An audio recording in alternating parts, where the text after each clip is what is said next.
to tell you, I just saw this movie.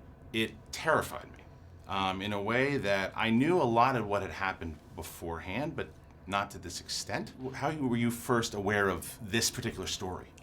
I was probably like yourself. I read the newspapers at the time, and I understood a certain degree, but kind of going, better minds understand this. I'm not in a position to truly judge. And that's exactly where I was at, Yeah. You get to asking me what a CDO and a synthetic CDO is, and I'm lost.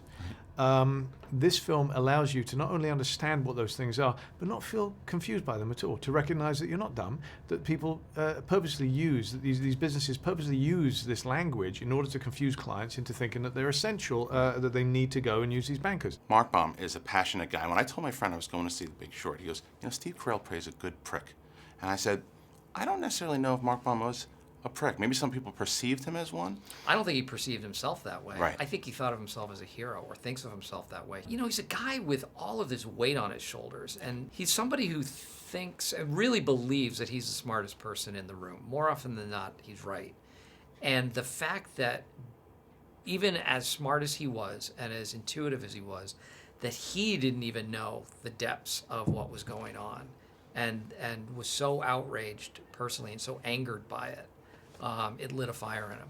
How can the banks let this happen? It's fueled by stupidity. But that's not stupidity, that's fraud. Tell me the difference between stupid and illegal and I'll have my wife's brother arrested. I think the humor is kind of the secret ingredient in this film, that McKay, the director, Adam McKay, could sort of be so outraged by all of this but still maintain a sense of humor. Right.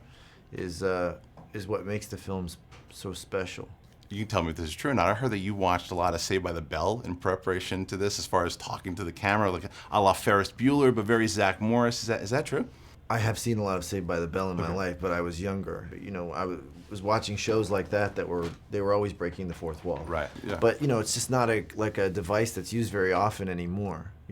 Yeah. I always thought I'd be doing it all the time when I became an actor, but I never got to do it. So it was really fun to finally get a chance to do it. Okay, here we go.